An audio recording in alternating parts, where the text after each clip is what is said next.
Welcome everyone, and especially the Neretco Next Gen. I think it's a great pleasure to interact with all of you. For me today also, it's a great honor to interact with a person who is a legend in his own right, a person with a great vision and acute sense of the future. Every time I have met Niranjan Bhai, there's always been something to learn from him. Dr. Niranjan Hiranandani is perhaps synonymous with Indian real estate and its growth story. His contribution to the sector ranges from introducing new forms of development to creating perhaps one of the most professional and transparent organization in the sector here. I've had many interactions with him, both on a professional and a personal level, and each interaction has given me a new perspective.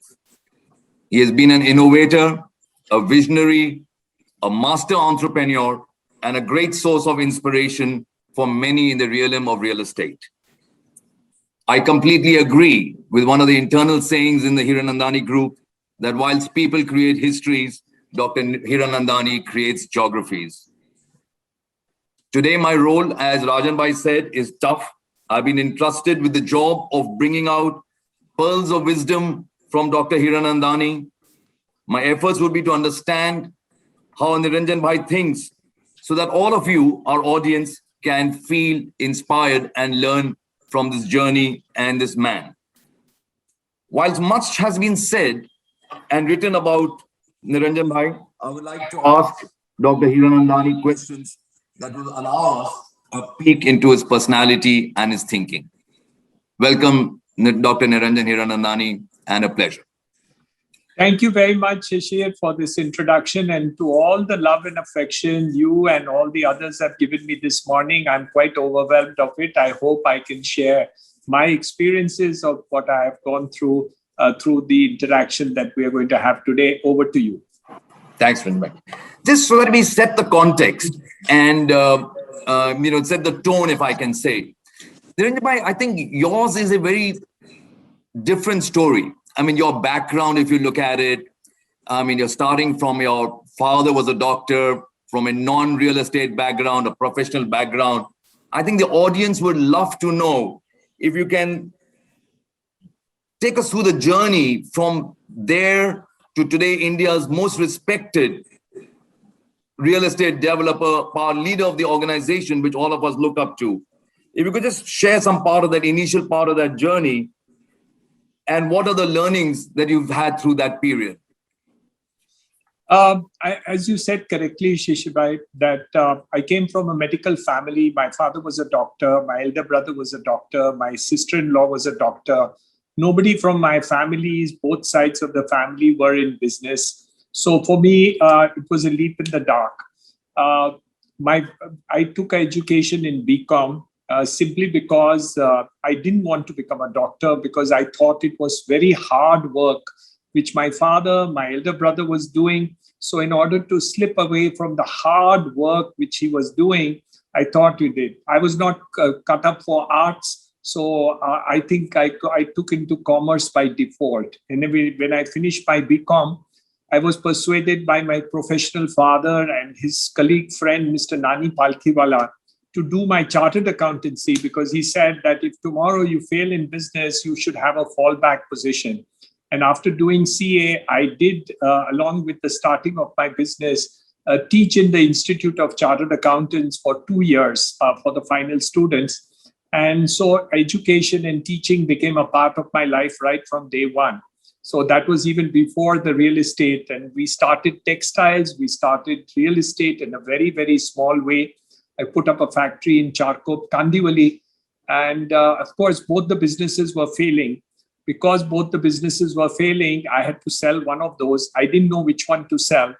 And it so happened that the union of my factory, Powerloom factory, gave me a notice to hike the wages by 100%. Because, you know, the arbitrage between textile mills regularly and the Powerloom sector. I didn't know which one to decide to quit. This letter, which came from the union, I thought was God sent, that somebody was deciding for me. So I sold off my textile units, jumped into real estate, and then, of course, didn't look back too petrified not to make successes because everybody in my family was a professional success. So my aspiration was whatever I take, now that I have failed, I should not fail in future. So I worked very hard in order to see that I should be successful, simply because other people were successful, so I should become successful. And we started in a very, very small way. And over a period of time, real estate became a part of my upbringing and whatnot. There were two aspects of me which always stood out. One, the reputation which my father enjoyed. As a doctor, as a benefactor, he 70% of his operative work in his life was free, and he was still a relatively richer doctor as compared to every other doctor. So I realized that even when you give things away, you really don't lose, because you'll always have something more because you've given a lot away. And that stood in my mind all the time, right from day one. So one was to benchmark and say that I get credibility. There's one story which I want to share with you, which was in the early days of my life. I think that time we started the Maharashtra Chamber of Housing Industry, and I took an appointment from a minister in the government of Maharashtra. And when I took the meeting, after great difficulty, of course, in those days, not like how Rajan manages to get today, but those days when we got the meeting, then finally did. But you know what? The minister told the secretary, please don't write the name of Niranjan Hiranandani over there in the diary. Just say appointment given. Why? Because I'm a builder.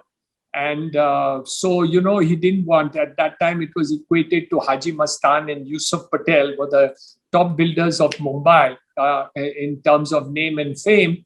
And I realized that it was not only that the builders themselves had a bad name, but the community of builders had a bad name. So with this recognition, one had to work towards not only making a credible position for oneself, but also for the industry, because somehow the industry really, in spite of providing shelter, providing homes, had a very bad reputation. So the journey towards association work in terms of Maharashtra Chamber of Housing Industry, the creation of CREDAI, the working with Mr. Ram Jethmalani to create Naretco, along with DLF and other people, leaders who were there. So we created Naretco. At that time, I was Director HUDCO and advisor to Government of India in terms, created the first national housing policy for India. So over a period of time, it was always there in the back of my mind that medicine and other things had got credibility, and the doctors had a reputation for doing work, and people looked up to them and respected them. I was only praying and hoping that the building industry should get respect. How can if the industry doesn't get respect, Niranjan Hiranandani being part of real estate cannot get respect. So the whole objective was individually for myself, of course, for the work that I did with interaction with people, we should have respect at the end of the day. We may make less money or more money or lots of money or no money, but at least the respect and everything should be there for the building industry and myself. Fortunately for me, with Naretco and other people, the whole industry has completely changed over the last 35 years. And I think over a period of time, we have brought about great credibility. So number one, Shishir, that the objective right from day one was, can I remain to create great credibility? And of course, I learned the profession the hard way. There was no way wherein somebody could teach you how to do real estate. And there was no way by which you could learn from it, because there were more bad examples than good examples in the industry at that point of time, quite different than what it is today. Today, we have so many good people that were there. Of course, there were isolated examples of wonderful people. Dr. Maker, for example, Dr. Maker's father, Maker, who made the Nariman Point buildings. You saw that the Maker buildings were always a class apart from the other buildings which were made. And I always flagged it off. Why is it that those buildings are a class apart? For example, when he made those buildings, in whichever year he made, the other builders sold for 135 rupees a square foot.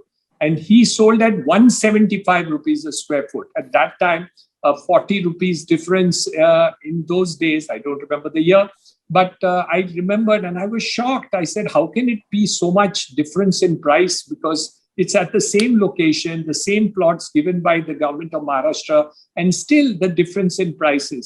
And I realized that over a period of time, though initially you may not get the credibility, over a period of time, if you continue to do good work, you will improve your credibility, and so will the industry. And I have to thank all my colleagues in the industry, members in Naritco, the office bearers, all the people, Rajan, Ashok Monani, Tara, Satish, so many people who are here, all have created and helped us to really take the credibility of the industry to the next level.